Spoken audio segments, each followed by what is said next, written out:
Buenos días. Muchas gracias a los organizadores por haberme invitado a participar en estas jornadas tan sumamente relevantes, a mi entender. Y también tengo que hacer un guiño a mi colega Pedro López, en este caso Pedro López López, con quien intercambiamos numerosos correos equivocados de nuestros corresponsales, encaminándolos al sitio al que deberían de ir. Muchas gracias también por la presentación, aunque tengo que decir que ese currículum que has exhibido está obsoleto, porque yo soy catedrático jubilado de la Facultad de Filosofía y Documentación de Coruña, de Ferrol, en este campus de Ferrol, y en este momento soy profesor honorario. Pero no hemos venido aquí a hablar de mi currículum, sino que hemos venido aquí a hablar sobre el acceso a los archivos y la desclasificación de documentos. Bien, yo tenía un texto escrito, pero dada la premura del tiempo, no voy a leer voy a simplemente a glosar algunos puntos del mismo que se centraban en tres apartados referidos a una introducción relativa a qué tienen que ver los archivos con la defensa de los derechos humanos y la memoria histórica y, por otro lado, decir algo sobre el acceso y, en tercer lugar, sobre secretos, clasificación, desclasificación y reclasificación, porque nos encontramos con todas estas figuras en torno a todo eso que genéricamente denominamos reclasificación. Tengo que decir,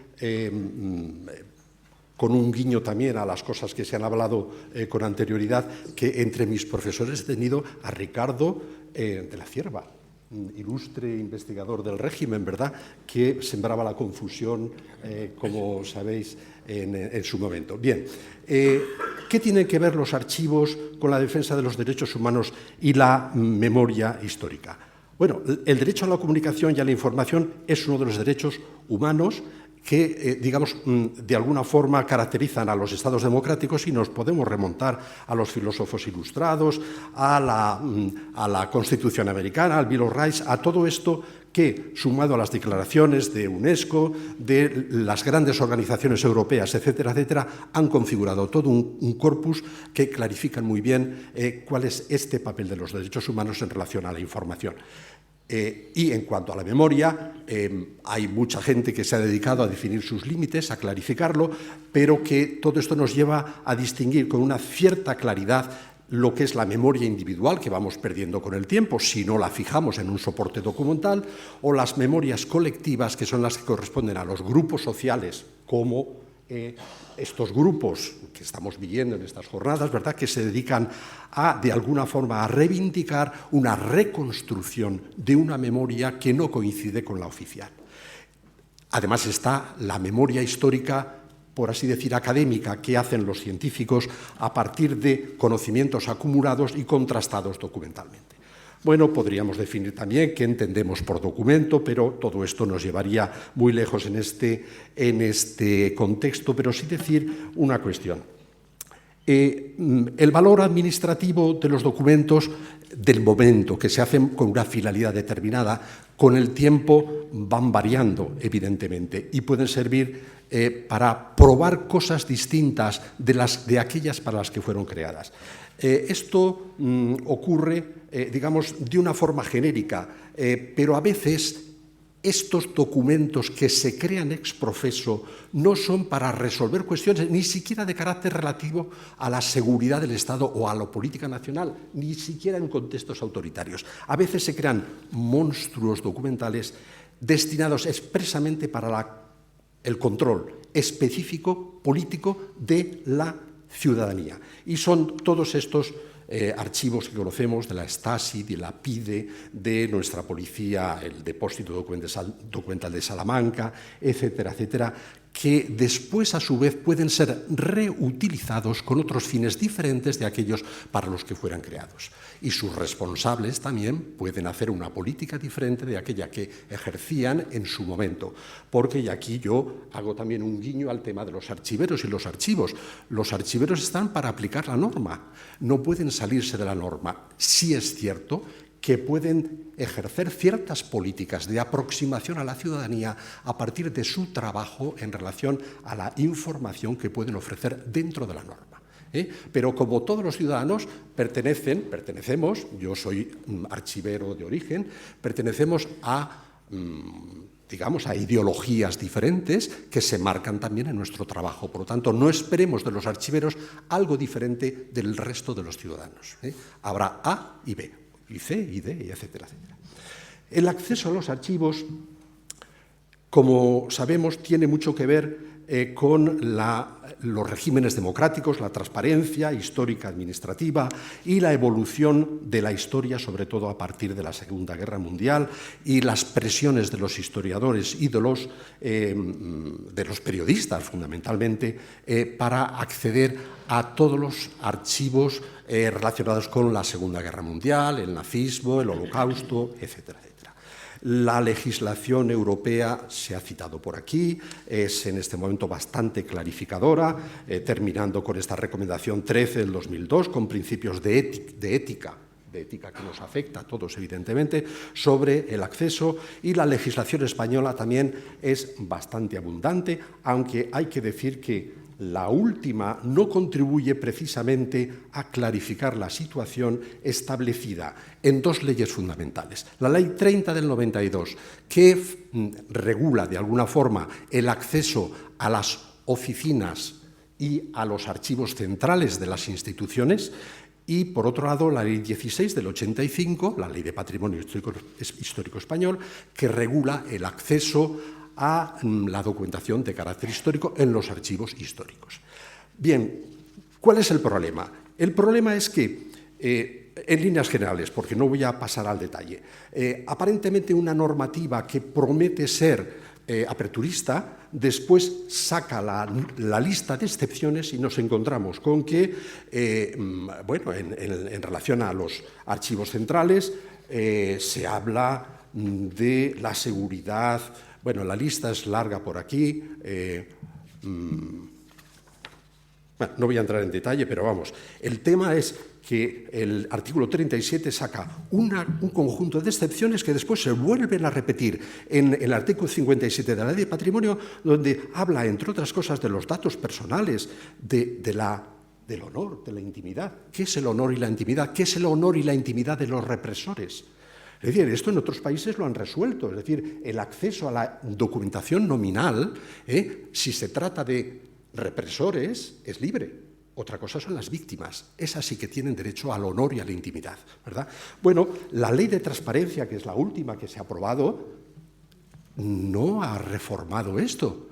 Lo que podía haber sido un momento de ponerse al día en relación a la legislación europea, pues no se ha notado. Es decir, no por poner mucha información en las páginas web de los ministerios va a haber más información verídica y fidedigna. No por eso. La cantidad no tiene nada que ver con la calidad. Estamos hablando de otra cosa. Estamos hablando de transparencia de la administración, y los archivos forman parte de la gestión administrativa. Y uno de los problemas fundamentales de la legislación sobre archivos es la dicotomía que se utiliza para separar el acceso en los archivos administrativos y en los archivos históricos. No, señor, son servicios públicos permanentes al servicio de los ciudadanos, sean investigadores o gente de a pie. Es el derecho al acceso a la información. Secretos oficiales. Bueno, el secreto es la prohibición de difundir algo que no debemos conocer, ¿verdad? Es decir, no deberíamos de saber qué hay en los papeles con secretos oficiales. Yo recuerdo cuando estuve en el Archivo del Reino de Galicia, recogimos la documentación de Gobierno Civil, que por cierto estaba sirviendo para alimentar la caldera de la calefacción, y nos encontramos, porque esa es otra historia, destrucciones a gogo, pero no siempre destrucciones por afán digamos, de ocultar datos, no, por la desidia de la administración franquista respecto a los archivos, porque como Estado autocrático no se necesitan los archivos. Es decir, la transparencia administrativa, ¿para qué la vamos a tener? Es decir, el desprecio por los archivos forma parte también de los tics autoritarios, salvo si se trata de archivos policíacos. Esos sí funcionan bien.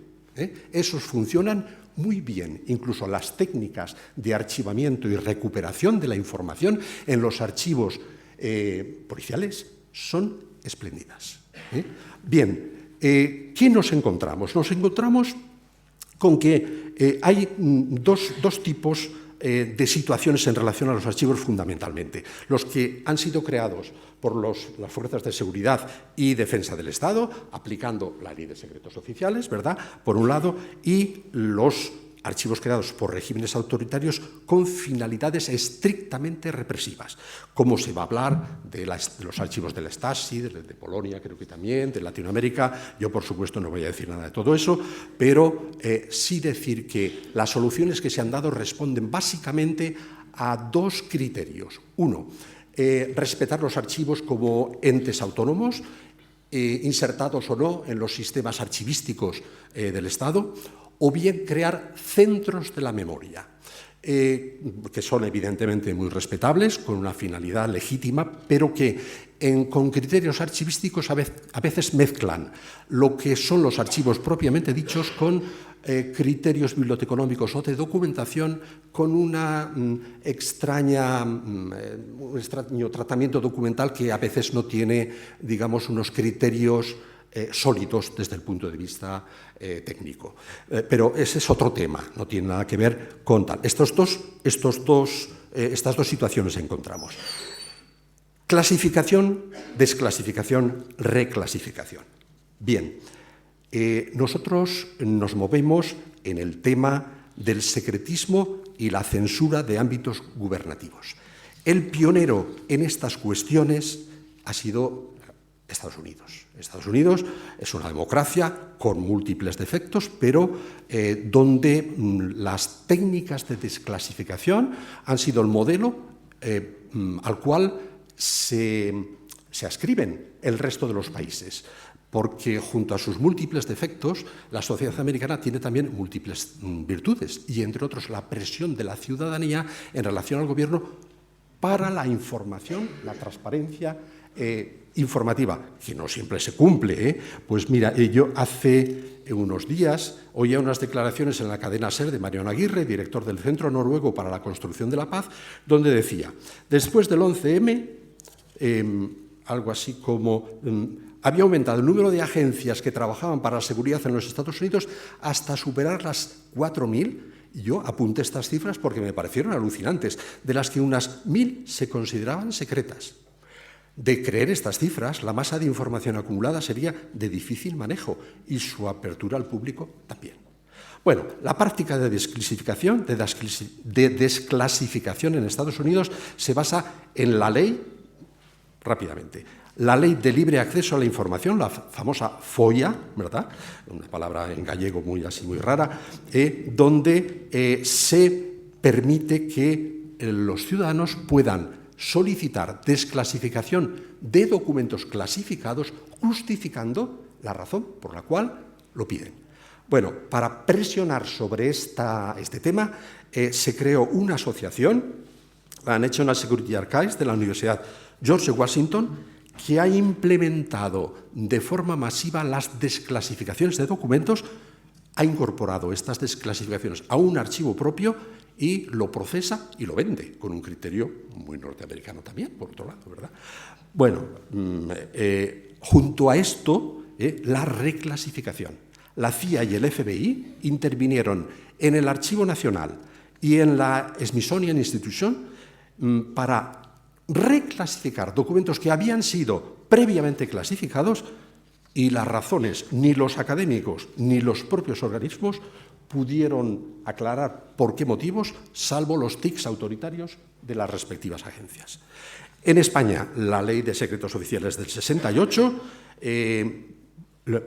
la del 78, en realidad casi reproduce la del 68, que es una ley autoritaria y que se basa en sanciones penales y en una serie de principios, que en este momento no, porque ya me llaman a la orden, y recordar la iniciativa, a petición de partidos de izquierdas, evidentemente, de desclasificar un bloque de 10.000 documentos del Ministerio de Defensa en tiempos de Carmen Chacón, y que nuestro insigne ministro titular de Defensa, Pedro Morenés, bloqueó al considerar que no era una prioridad de su departamento y que requería un extraordinario trabajo trabajo que ya estaba hecho, por otro lado. Es decir, que no acaba uno de entender el porqué.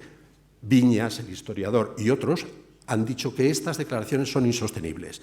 Y yo estoy de acuerdo, y como recapitulación yo recordaría: el libre acceso es un derecho que se enmarca en la libertad de expresión e información, investigar y opinar y difundir ideas, y que depende, en el caso de los archivos, de la normativa, pero no solo de la normativa, sino de los medios que se coloquen en los archivos para que funcionen.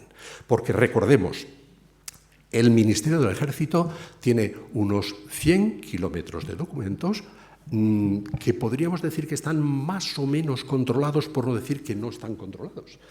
El acceso, si no se sabe lo que hay, es difícil.